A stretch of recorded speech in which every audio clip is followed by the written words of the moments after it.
नमस्कार दोस्तों, स्वागत है आपका अपने प्यारे यूट्यूब चैनल लर्निंग विद देव में। तो फ्रेंड्स, आज हम पढ़ने जा रहे हैं प्रेपोजिशन का पार्ट 3। पिछली क्लास में हमने पढ़े थे प्रेपोजिशन का पार्ट 2, जिसमें हमने कम से कम 5 से 6 रूल्स को कवर किया था और आज हमारा अगला ये पार्ट है। तो आइए फ्रेंड्स, बिना देरी किए शुरू करते हैं। तो फ्रेंड्स, आज का हमारा पहला क्वेश्चन है, I prefer tea fill in the blanks coffee.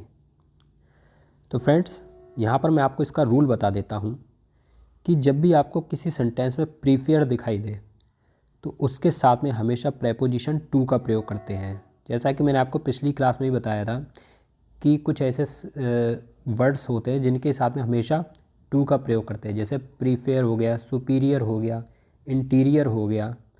तो इन वर्ड्स की मैं आपको जो फिक्स्ड प्रेपोजिशन है इनकी मैं आपको लिस्ट बता दूंगा, लिस्ट दे दूंगा, ठीक है। आप इसके बारे में ज़रा भी टेंशन ना करें। फिलहाल अभी आप इतना याद रखिए कि प्रीफर के साथ में हमेशा प्रेपोजिशन टू का प्रयोग करते हैं। तो आइए फ्रेंड्स, अगले क्वेश्चन की तरफ बढ़ते हैं और इस तरह से हमारा इसका जो राइट आंसर हो जाएगा वो हो जाएगा ऑप्शन नंबर सी। तो फ्रेंड्स, हमारा ये अगला क्वेश्चन आ गया है, I prefer diamond fill in the blanks gold. तो अभी मैंने आपको बताया था कि जब भी आपको किसी सेंटेंस में प्रीफर मिले तो उसके साथ में हमेशा प्रेपोजिशन टू का प्रयोग कर देंगे। तो इस तरह से हमारा राइट आंसर हो जाएगा option B, I prefer diamond to gold. चलिए, हमारा नेक्स्ट क्वेश्चन आ गया और ये बहुत ही रूल इम्पॉर्टेंट है, ठीक है, इसको आप ध्यान देना। देखिए सेंटेंस क्या है, Ram married fill in the blank Sita. अब आप यहाँ पर देख रहे हैं कि ये जो सेंटेंस है ये सिंपल पास्ट में है, ठीक है, पास्ट इंडेफिनिट। पास्ट इंडेफिनिट की पहचान क्या होती है, वर्ब की सेकंड फॉर्म, ठीक है, सब्जेक्ट प्लस वर्ब की सेकंड फॉर्म प्लस ऑब्जेक्ट। तो जब आपको कभी सिंपल पास्ट टेंस मिले, ठीक है, आपको देख रहा है ना ये मैरिड जो है वर्ब की सेकंड फॉर्म ही तो है। तो जब भी आपको कभी simple present tense simple past tense मिले यानी कि वर्ब की सेकंड फॉर्म मिले तो उसके आगे हमें किसी भी प्रेपोजिशन का यूज़ नहीं करना है, ठीक है, किसी भी प्रेपोजिशन का प्रयोग नहीं करना है। तो इस तरह से हमारा राइट आंसर हो जाएगा option D, no preposition required, यानी कि हमें यहाँ पर कोई भी प्रेपोजिशन की आवश्यकता नहीं है। तो हमारा राइट आंसर हो जाएगा राम मैरिड सीता, यानी कि क्वेश्चन में कोई गलती नहीं है। चलिए नेक्स्ट क्वेश्चन तरफ बढ़ते हैं और ये हमारा अगला क्वेश्चन आ गया है, Ram was married fill in the blank Sita. अब आप एक बार बताइए, पिछले टेंस में मैंने आपको क्या बताया था, जब आपको सिंपल पास्ट टेंस मिले यानी कि केवल वर्ब की सेकंड फॉर्म मिले, लेकिन यहाँ पर आपको क्या मिल रहा है, वाज मिल रहा है। तो वाज प्लस वर्ब की थर्ड फॉर्म, क्योंकि वाज के साथ में वर्ब की सेकंड फॉर्म नहीं आती है, हमेशा वर्ब की थर्ड फॉर्म आती है। तो ये जो सेंटेंस है ये है पैसिव वॉइस में, ठीक है, ये किस में है, ये पैसिव वॉइस में है। तो जब भी आपको कोई सेंटेंस पैसिव वॉइस में मिले तो हमेशा मैरिड के आगे टू का प्रयोग करते हैं। किसका प्रयोग करते हैं, टू का। उम्मीद है आप बहुत अच्छे समझ गए होंगे। अगर सिंपल पास्ट मिले यानी कि सिर्फ और सिर्फ वर्ब की सेकंड फॉर्म मिले तो आप किसी प्रेपोजिशन का यूज़ नहीं करेंगे, लेकिन अगर आपको बास प्लस वर्ब की थर्ड फॉर्म यानी कि पैसिव वॉइस मिले तो वहाँ पर आप प्रेपोजिशन टू का प्रयोग करते हैं। तो उम्मीद है आप बहुत अच्छे से समझ गए होंगे। तो इस तरह से हमारा राइट आंसर हो जाएगा Ram was married to Sita. चलिए नेक्स्ट क्वेश्चन तरफ बढ़ते हैं। अब देखिए ये भी बिल्कुल वही रूल है। टेंस क्या हमारा, ही मैरिड हर, उसने उससे विवाह किया, ठीक है। तो आपको साफ दिखाई दे रहा है यहाँ पर है वर्ब की सेकंड फॉर्म यानी कि सिंपल पास्ट है, तो यहाँ पर हमें किसी भी प्रेपोजिशन का प्रयोग नहीं करना है। तो हमारा राइट आंसर हो जाएगा option D, he married fill in the blanks her, ठीक है, ही मैरिड हर। उम्मीद है आप बहुत अच्छे समझ गए, ये रूल बहुत ही इंपॉर्टेंट था और मैंने बहुत अच्छे से समझा दिया है। चलिए नेक्स्ट रूल, हम वो यही रूल फिर से आ गया क्या, Ram was married fill in the blanks her, यानी कि राम ने उससे विवाह किया। अब आप फिर से देख रहे हो वर्ब की, यहाँ पर आपको क्या दिख रहा है, वाज दिख रहा है, तो वाज प्लस वर्ब की थर्ड फॉर्म, क्योंकि वाज के साथ में कभी वर्ब की सेकंड फॉर्म तो आती नहीं है, और जब भी वाज प्लस वर्ब की थर्ड फॉर्म होती है इसका मतलब होता है वो पैसिव वॉइस, और जब सेंटेंस पैसिव वॉइस में होता है तो मैरिड के साथ में हमेशा प्रेपोजिशन टू का प्रयोग करते हैं। तो इस तरह से हमारा राइट आंसर हो जाएगा Ram was married to her. Friends, आज मैं आपको एक बात बताना चाहता हूँ, बहुत से यहाँ पर स्टूडेंट ये सोच रहे हों कि सर एसएससी और बैंक में क्या इतने सरल सरल क्वेश्चन पूछे जाते हैं, इतने छोटे छोटे? ऐसा तो नहीं है, वहाँ पे तो बहुत बड़े बड़े क्वेश्चन आते हैं। तो फ्रेंड्स, मैं आपको बस एक लाइन में जवाब देना चाहूँगा कि अगर इतनी सी बात को अगर मैं 5 लाइन के क्वेश्चन में बताता तो क्या उससे कोई फ़ायदा होता? मैंने बताया आपके पास वाज प्लस वर्ब की थर्ड फॉर्म के साथ हमेशा प्रेपोजिशन टू प्रयोग होता है नहीं होता है। और सिंपल पास्ट यानी कि वर्ब की सेकंड फॉर्म आ जाए तो कोई प्रेपोजिशन का प्रयोग नहीं होगा। इस बात को मैंने यहाँ पर आपको मात्र 1 लाइन में बता दिया, इतने छोटे सेंटेंस में समझा दिया। अगर इसी बात को मैं आपको 6 से 7 पेज वाले क्वेश्चन में समझाते या 6 से 7 लाइन वाले क्वेश्चन में समझाते तो उससे कोई फ़ायदा होता? आप सिर्फ और सिर्फ वहाँ पर डर जाते हो, बस नुकसान होता, फ़ायदा कुछ नहीं होता। मेरा जो टारगेट है, मेरा जो तरीका है पढ़ाने का, मेरा ये है कि मैं स्टूडेंट को इस तरह से पढ़ा दूँ कि उसे ज़रा सा भी डर ना लगे। बड़ी से बड़ी चीज़ को मैं छोटे तरीके से समझाना पसंद करता हूँ, बहुत ही ईजी तरीके से। ये बहुत हाई चीज़ है, वाज मैरिड टू हर, आई समझ में नहीं कि पैसे बॉयज़ में मैरिड के साथ में टू का प्रयोग करता है। ये बात को मैंने आपको मात्र 5 वर्ड में समझा दिया, 1 लाइन का भी जो रूल नहीं मैंने आपको बताया, आई समझ में नहीं। और बहुत बड़ा रूल है, लेकिन अगर इसी बात को अगर मैं 2-3 लाइन में बताता तो उससे क्या फ़ायदा था? अब आप डर ही तो जाते। और एसएससी बैंक में ऐसे क्वेश्चन पूछे जाते हैं, ऐसी बात नहीं वो नहीं पूछे, बिल्कुल यही तो क्वेश्चन पूछे जाते सब हैं तो वैसे ही एसएससी आए हुए हैं, कभी ना कभी आए हुए एमटीएस में पूछा गया, लेकिन रूल तो यही है। एक बार बताओ, आप हाई स्कूल इंटर में भी तो पढ़ते थे, आपने पढ़ा था कि आई के साथ में हमेशा एम का प्रयोग करते हैं, और वही आज बड़े क्वेश्चन में पूछी जाती है, तो रूल तो वही होता है, रूल तो वही है। तो आपको बस देखो, आपको बस कॉन्सेप्ट पकड़ना है, ठीक है। मैंने आपको कॉन्सेप्ट बता दी कि वाज प्लस वर्ब की थर्ड फॉर्म आ जाएगी तो हमेशा टू का प्रयोग होगा। अब जे अगर बैंक में पूछा जाएगा तो थोड़ा बड़े क्वेश्चन दिए होगा, 5 लाइन में क्वेश्चन होगा, लेकिन रूल यही होगा। लेकिन आपको रूल तो याद हो रहे हैं, अब ये तो बात बताओ, रूल आपको याद हो रहा है नहीं हो रहा है? और यही प्रैक्टिस है। तो वो पढ़ाने का तरीका होता है। एक व्यक्ति होता है जो बड़े बड़े क्वेश्चन लेके आता है और छोटी सी बात समझा देता है, और एक व्यक्ति वो होता है जो बड़ी बड़ी बातें लेता है और छोटे शब्दों में समझाता है। तो मैं यहाँ पर वही तो कर रहा हूँ, ये हाई लेवल की चीज़ है, लेकिन मैं आपको समझा कितनी ईजी भी है रहा हूँ। तो आप कभी ये ना सोचें कि यहाँ से कोई क्वेश्चन नहीं फंसेगा, या इस टाइप क्वेश्चन नहीं आते। मेरे भाई यही क्वेश्चन आते हैं दोस्त, यही रूल आते हैं, इन्हीं रूल्स पर आधारित बड़े बड़े क्वेश्चन दिए जाते हैं। ये तो मेरा तरीका है कि मैं छोटे बड़े क्वेश्चन में आपको बड़ी बड़ी चीज़ें समझा रहा हूँ। नहीं तो अगर मैं चाहूँ तो अभी मैं यहाँ पर 3-3 लाइन के क्वेश्चन ले आऊँगा, लेकिन उससे फ़ायदा कुछ नहीं होगा, आप डर जाएंगे। तो उम्मीद है फ्रेंड्स आप समझ गए होंगे। तो चलिए चलते अपने नेक्स्ट क्वेश्चन की तरफ। अब देखिए हमारा अगला क्वेश्चन है, she was angry her children. अब एंग्री का ही बहुत ही इंपॉर्टेंट रूल होता है। देखो, जब भी किसी आपको सेंटेंस में एंग्री दिख जाए, ठीक है, और पहले आप इसका अर्थ पता करो कि she was angry her children, वह अपने बच्चे से नाराज़ थी। एंग्री वाले नाराज़ होता है, तो वह अपने बच्चे से नाराज़ थी। तो अब आप एक बताओ, एंग्री के आगे क्या दिया है? हर चिल्ड्रन ही तो दिया है। तो किससे नाराज़ है? बच्चे से नाराज़ है। तो जब किसी से नाराज़ होती है, यानी किसी व्यक्ति के बारे में बात हो रही होती है, तो हमेशा जो है एंग्री के आगे विद का प्रयोग होता है। किसका प्रयोग होता है? विद का प्रयोग होता है। इस बात को आप बहुत अच्छे से ध्यान रखेंगे, ठीक है। बहुत इंपॉर्टेंट रूल है, क्योंकि एंग्री पर 2 तरह के प्रॉब्लम आते हैं, एक तो विद का प्रयोग करता है, एक एट का प्रयोग करता है, ठीक है। अभी आप इतना ध्यान रखो कि जब वो अपने बच्चे से नाराज़, यानी कि किसी व्यक्ति से नाराज़ होने की बात हो रही है, तो वहाँ पर किसका प्रयोग होगा? विद का प्रयोग होगा। और जब किसी मुद्दे पर नाराज़ हो रहे होंगे, ठीक है, तो वहाँ पर किसका प्रयोग होगा? एट का प्रयोग होगा। किसी समझौते पर नाराज़ हो रहे होंगे तो किसका प्रयोग होगा? एट का प्रयोग होगा। ये मैं अभी आपको बता दूंगा, ठीक है। आगे इसी टाइप का रूल है, इस टाइप के क्वेश्चन है। तो फिलहाल हमारा राइट आंसर क्या हो जाएगा? She was angry with her children, क्योंकि वह अपने बच्चे से नाराज़ है। तो राइट आंसर क्या हो गया? Option D. चलिए नेक्स्ट क्वेश्चन पढ़ते हैं, और हमारा अगला क्वेश्चन आ गया है, are you angry fill in the blanks me. तो अभी मैंने आपको बताया था कि जब कोई किसी व्यक्ति से नाराज़ होता है, ठीक है, तो वहाँ पर हमेशा प्रेपोजिशन विद का प्रयोग करते हैं एंग्री के साथ में, ठीक है। एंग्री के साथ में प्रेपोजिशन विद का प्रयोग करते हैं। तो हमारा राइट आंसर हो जाएगा are you angry with me. चलिए नेक्स्ट क्वेश्चन तरफ बढ़ते हैं। अब देखिए, अब जो मैं आपको बात बता रहा था वो ये है। क्वेश्चन क्या हमारा? She was angry fill in the blanks his callousness, ठीक है, यानी कि वह उसकी बेरहमी से नाराज़ है। इसका अर्थ क्या होता है? बेरहमी। अब एक बार बताओ, ये एक गुण हो गया ना, ये कोई बात हो गई ना, उससे नाराज़ नहीं। आप ये मत देखना हिज को मत देखो, हिज के साथ में क्या है? कैलसनेस। तो किससे नाराज़ है? उसकी बेरहमी से नाराज़ है।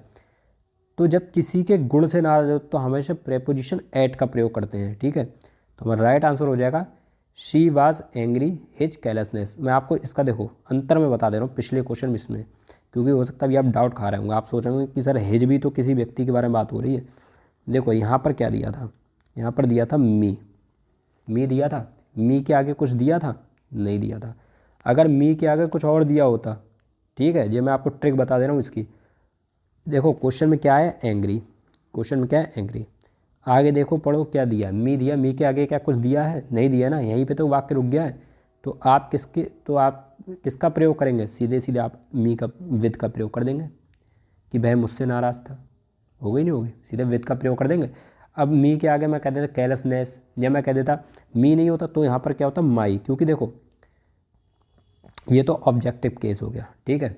मी क्या होता ऑब्जेक्टिव केस, तो ऑब्जेक्टिव केस के आगे तो कुछ दिया ही नहीं होता, ऑब्जेक्टिव केस तो बाकी वैसे ही ख़त्म हो जाता है, क्योंकि वो तो सीधे बात वहाँ तक ख़त्म हो गई ना कि वह मुझसे नाराज़ है।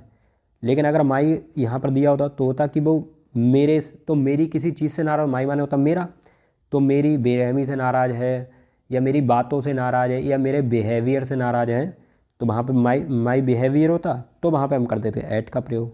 या माई केयरलेसनेस होता कि मेरी बेरहमी से नाराज़ है, ठीक है, तो हम वहाँ पर ऐट का प्रयोग करते हैं। लेकिन यहाँ पर तो टेंस मी पर ख़त्म हो गया ना, तो मी पर ख़त्म हो गया, तो मी माने मुझसे, तो जो ऑब्जेक्टिव केस है, और जो माई है वो पसेसिव केस है। तो जब भी कभी पसेसिव केस आए तो उसके आगे कुछ ना कुछ दिया होगा कि माई बिहेवियर, ठीक है, माई बिहेवियर, मेरा बिहेवियर से नाराज़ है, या मेरी बातों से नाराज़ है नहीं है, तो वहाँ पर तो हमेशा ऐट का प्रयोग करेंगे।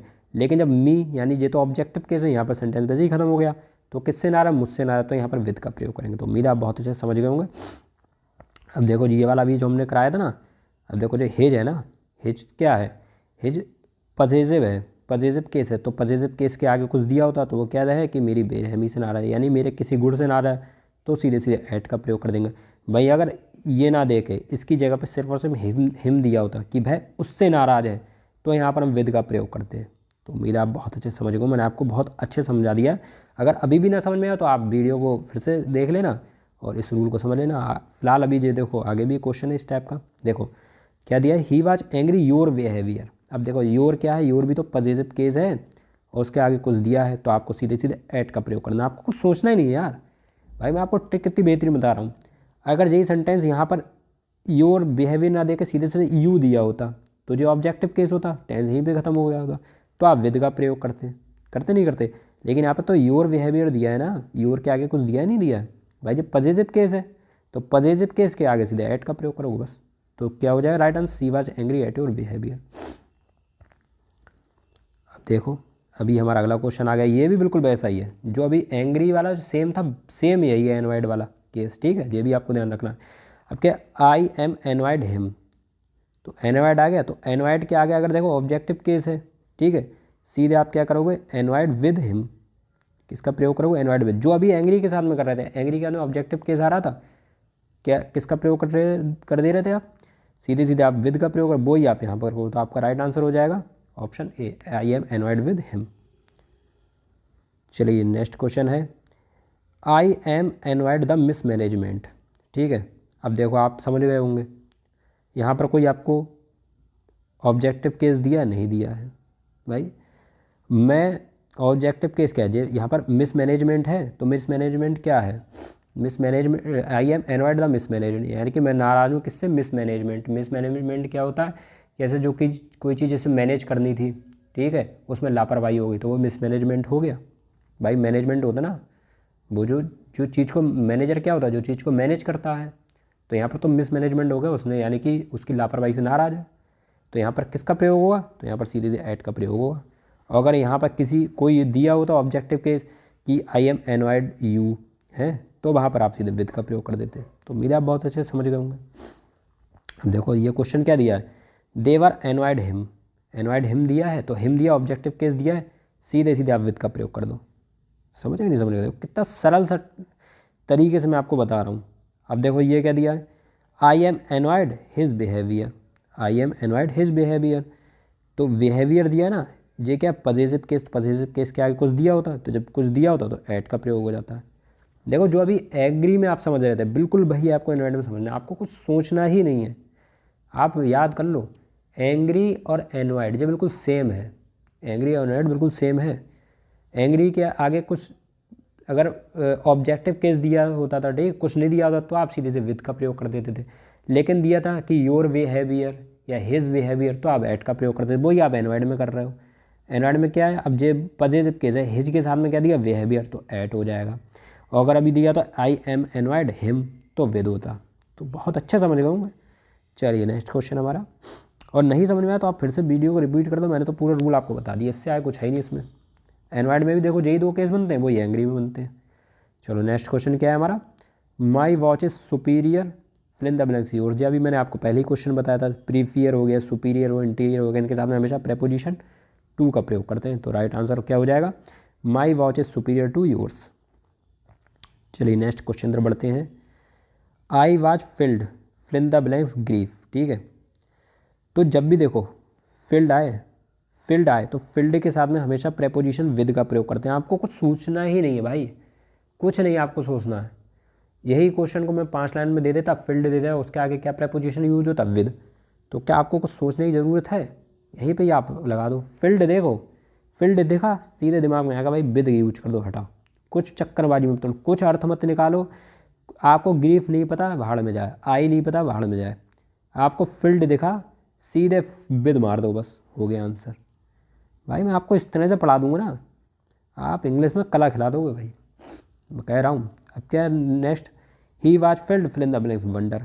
अब देखो कुछ सोचने की ज़रूरत है भाई, फील्ड दिखा मार दो विद, जहाँ मिल जाए विद ठोक दो बस, कुछ मत सोचो यार। चाहे 5 लाइन का क्वेश्चन हो, चाहे बैंक का हो, चाहे मेंस का हो, किसी का, फील्ड दिखा विद मार दो, चक्कर में मत पड़ो। ऐसे मैं आपको तरीके बता रहा हूँ। अब देखो ये क्या है, there is no exception fill in the blanks rule.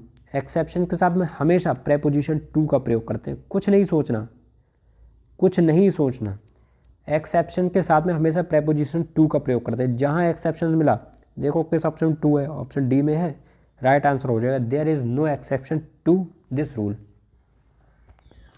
चलिए नेक्स्ट क्वेश्चन हमारा आ गया, I take strong exception fill in the blanks. कुछ मत पढ़ो आगे, टू देखो, टू किस में, कुछ पढ़ो ही मत, तुम क्यों पढ़ रहे हो, क्यों अपना टाइम वेस्ट कर रहे हो। राइट आंसर होएगा ऑप्शन ए। देखो इससे अच्छा तरीका नहीं हो सकता भाई, इससे अच्छा तरीका पढ़ाने का नहीं हो सकता।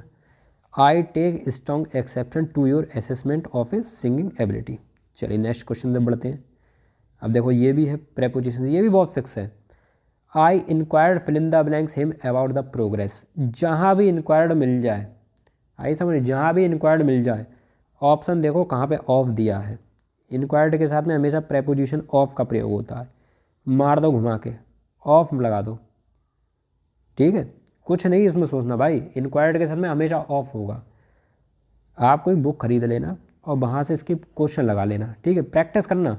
मैं तो आपसे इतना कहता हूँ, जो जो मैं पढ़ा रहा हूँ इसका एक एक नोट्स बनाते चलो, ठीक है, बिल्कुल इसी तरह से। देखो नोट्स बनाने का तरीका क्या, आप लोग में बहुत सोच रहे हो कि सर मैं, आप थ्योरी नहीं पढ़ा रहा, मैं थ्योरी नहीं बेटा, मैं आपको पूरा रूल करा दे रहा हूँ, पूरा प्रेपोजिशन पढ़ा दे रहा हूँ, ठीक है, आपको कुछ नहीं सोचना।